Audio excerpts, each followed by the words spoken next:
జనవరి 1 నుండి హోండా కార్ల ధరలు పెరగనున్నాయి. వెంటనే మీకు ఇష్టమైన హోండా కార్ని బుక్ చేసుకుని 1,00,000 వరకు ఆదా పొందండి. నమస్తే, వెల్కమ్ టు సుమన్ టీవీ. నిన్న సీఎం రేవంత్ రెడ్డి ప్రెస్ మీట్లో భాగంగా కొన్ని సంచలన వ్యాఖ్యలు చేశారు.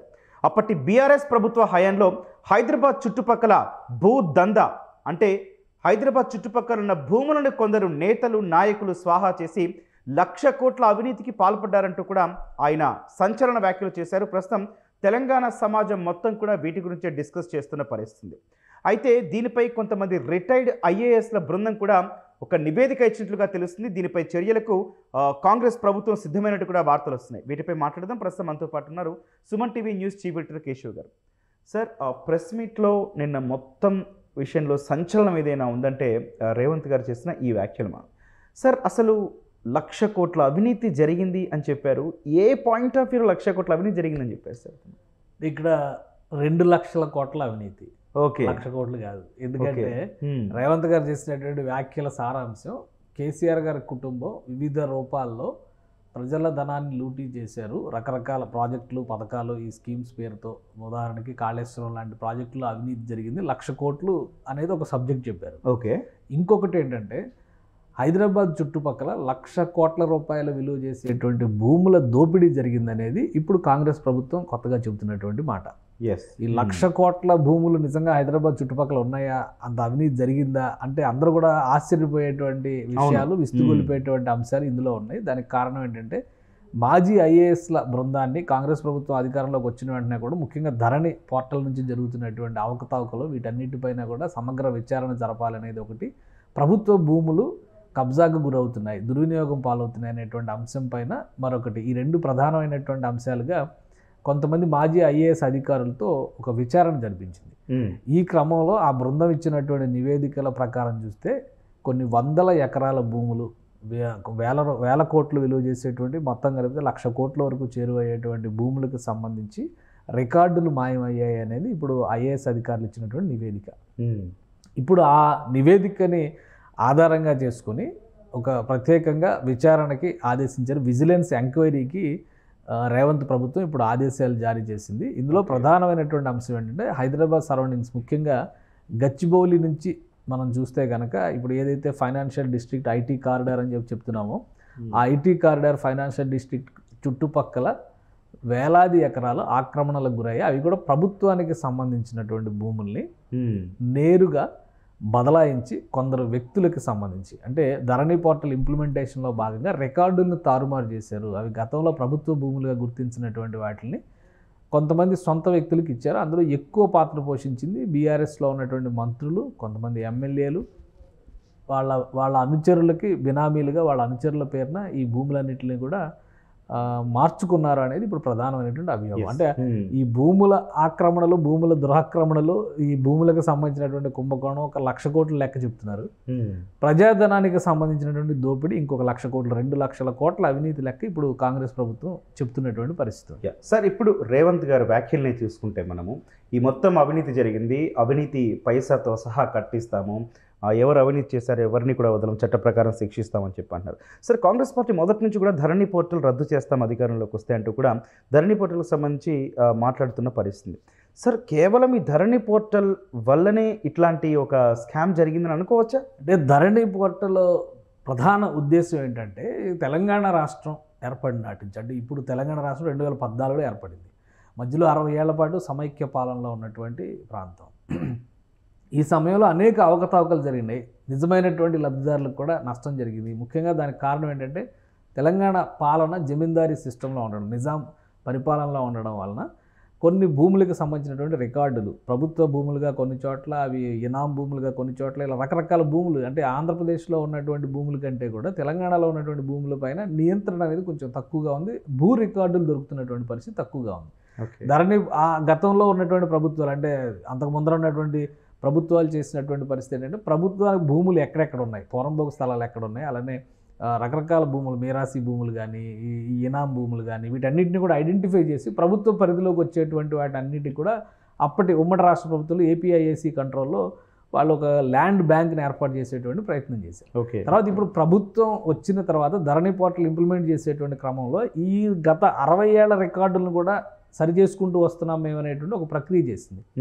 ఆ క్రమంలో కొంత అవకతవకలు జరిగినాయి. వాస్తవానికి ఇప్పుడు కొన్ని భూముల్ని, ఉదాహరణకు మనం భూ సంస్కరణ గురించి మాట్లాడితే తెలంగాణ ప్రాంతంలో ముఖ్యంగా నక్సల్స్ సాయుధ పోరాటాలు జరిగినటువంటి సందర్భంలో చాలామంది జమీందారుల భూముల్ని, దొరల భూముల్ని ఆక్యుపై చేసుకొని వాటిని పేద బలహీన వర్గాలకు పంచిపెట్టినటువంటి పరిస్థితి దాదాపు ఈ 30-40 ఏళ్ళగా వాళ్ళ సాగుబడిలోనో వాళ్ళ పరిధిలోనో ఉన్నటువంటి వాటికి భూ రికార్డులు ఉండకపోవచ్చు. సో అలాంటి వాటిలన్నింటినీ కూడా మళ్ళీ రికార్డుల పేరుతో నిజమైన లబ్ధిదారులని పూర్వపు యజమానులకు అప్పగించడం ఇటువంటివి జరిగినాయి. అదే క్రమంలో కొన్ని భూములకు సంబంధించినటువంటి రికార్డులు కూడా తారుమారైనవి. ప్రభుత్వ కేటగిరీలో ఉన్నటువంటి భూముల్ని ప్రైవేటు వ్యక్తులు పరం చేసేటువంటి ప్రయత్నం జరిగిందని. ఉదాహరణకి ఇప్పుడు ఆ నివేదిక ఇచ్చినటువంటి క్రమంలో కొన్ని హైదరాబాద్ చుట్టుపక్కల జరిగినటువంటి ఈ భూదందాకి సంబంధించి కొన్ని భూముల ప్రస్తావన చేశారు. హైదరాబాద్ శివార్లో శీరలింగంపల్లి మండలంలో గుట్టల బేగంపేటలో సర్వే నంబర్ 63లో 2100 కోట్ల విలువ చేసే 42 ఎకరాల భూమి, అంటే ఎకరా 50 కోట్లు మార్కెట్ ధర పలుకుతుంది ఇప్పుడు. ఆ భూమి సేత్వార్ రికార్డుల ప్రకారం గవర్నమెంట్ ల్యాండ్గా చూపిస్తుంటే దాన్ని పట్టా ల్యాండ్గా కన్వర్ట్ చేశారు. 2100 కోట్లు అది ప్రజాధనానికి సంబంధించి ప్రజల ఆస్తి కదా. సో అట్లాంటివి చాలా ఐడెంటిఫై చేశారు. ఉదాహరణకి అదే శీరలింగంపల్లి మండలంలో గోపన్నపల్లి సర్వే నెంబర్, గోపన్నపల్లి అంటే ఇప్పుడు ఫైనాన్షియల్ డిస్ట్రిక్ట్ అదంతా కూడా ఉన్నటువంటి ఏరియా, అక్కడ సర్వే నెంబర్ 124 124 సర్వే నెంబర్లో ప్రభుత్వ భూమిగా చూపిస్తున్నటువంటి ల్యాండ్ని 24/10 24/11 అంటే సర్వే నెంబర్లో ఉన్న 50 ఎకరాల భూమిని ఎకరా 40 కోట్లు పలుకుతున్నారు. దాన్ని పట్టా భూమిగా మార్చేశారు. శంకర్పల్లి మండలం వట్టినాగులపల్లిలో సర్వే నంబర్ 186 187లో ఉన్నటువంటి 20 ఎకరాలు ఎకరం 20 కోట్లు పలుకుతున్నాయి. అవి భూదాన్ భూములు. అంటే భూదాన్ భూములు అంటే గతంలో మనం వినే ఉంటాం. ఆచార్య వినోబా భావే అనే ఆయన ఈ దేశంలో ఉన్నటువంటి పేదలు అందరూ కూడా ఒక సమసమాజం ఉండాలి అనేటువంటి ఉద్దేశంతో భూములు దానం చేసి భూమి లేని వారికి సాగు కోసం కానీ నివాసానికి కానీ ఇవ్వాలనేటువంటి ఒక ఉద్యమాన్ని చేశారు. ఆ క్రమంలో వందలాది భూములు దానం చేసినటువంటి పెద్ద మనుషులు ఎంతోమంది. అలాంటి భూదాన్ భూములను కూడా ఆ రికార్డుల నుంచి మాయం చేసి ఒక బీఆర్ఎస్ మంత్రి, అప్పటి మంత్రి, ఎమ్మెల్యే, ఎమ్మెల్సీ వారి అనుచరుల పేరున పట్టాలు తయారు చేసినటువంటి పరిస్థితి. ఇవన్నీ ఇప్పుడు ఈ రికార్డులన్నీ బయటికి తీస్తున్నారు. అలానే గండిపేట మండలం ఖానాపూర్లో బిలా దాఖలు భూములకు సంబంధించినటువంటి సర్వే నంబర్లు సృష్టించి 150 ఎకరాలని ఒక రిసార్ట్ పేరిట పట్టా చేశారు. ఇవన్నీ మాజీ ఐఏఎస్ అధికారులు తీసుకొచ్చినటువంటి ఎంక్వైరీ రిపోర్ట్స్, అంటే మనం చెప్తున్నాయి కాదు.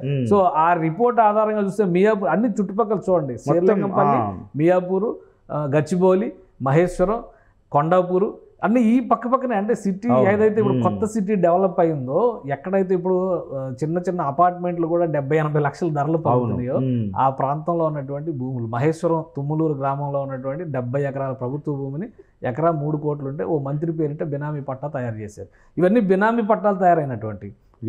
మియాపూర్లో సర్వే నంబర్ 69లో ఉన్నటువంటి 27 ఎకరాల భూమిని ఎకరా 50 కోట్లు పలుకుతుంది. గచ్చిబౌలిలో సర్వే నెంబర్ 38 నుంచి 54 మధ్యలో ఉన్న 70 ఎకరాల అర్బన్ సీలింగ్ ల్యాండ్ని ఈ మొత్తం అంటే ఒక్కొక్కటి ఎకరా 50 కోట్లు పలుకుతుంది. 5 కార్పొరేట్ సంస్థలకు ఇచ్చేశారు అది. సార్ ఇప్పుడు ఇవన్నీ కలిపి చూస్తే మనం ఒక్క నిమిషం ఇవన్నీ కలిపి చూస్తే ఆల్మోస్ట్ ఈ చుట్టుపక్కల జరిగినటువంటి అవినీతి 10,000 కోట్ల పైన కనిపిస్తుంది. ఓన్లీ గచ్చిబౌలి సరౌండింగ్ జరిగింది.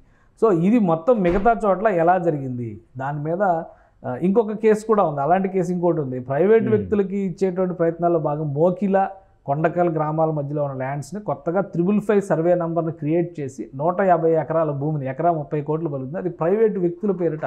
అంటే ఇప్పుడు రియల్ ఎస్టేట్ కంపెనీలకు వస్తున్నటువంటి భూములన్నీ ఎలా వస్తున్నాయి అనేదానికి వాళ్ళు లాలూచీ పడి ప్రభుత్వ రికార్డుల్లో ఉన్నటువంటి భూమిని పట్టా భూములుగా మార్చి వాళ్ళకి కట్టబెట్టినటువంటి చాలా కేసులు ఉన్నాయి. రంగారెడ్డి గత మాజీ రంగారెడ్డి కలెక్టర్ పైన కేసు పెట్టి ఇప్పుడు ఎంక్వైరీ చేస్తున్నటువంటి పరిస్థితి ఎందుకు వచ్చిందంటే ఇలాంటి రికార్డుల విషయంలో వాళ్ళు ప్రజలకి వ్యతిరేకంగా ప్రభుత్వాలకు అప్పుడు ఉన్నటువంటి పాలకులకి అనుకూలంగా వెళ్ళేటువంటి క్రమంలో ప్రజాధనాన్ని లోటీ చేశారనేటువంటిది అధికారుల మీద వస్తున్నటువంటి అభియోగం. సార్ ఇప్పుడు విజిలెన్స్ విచారణలో ఏం తేలబోతుంది అంటారు?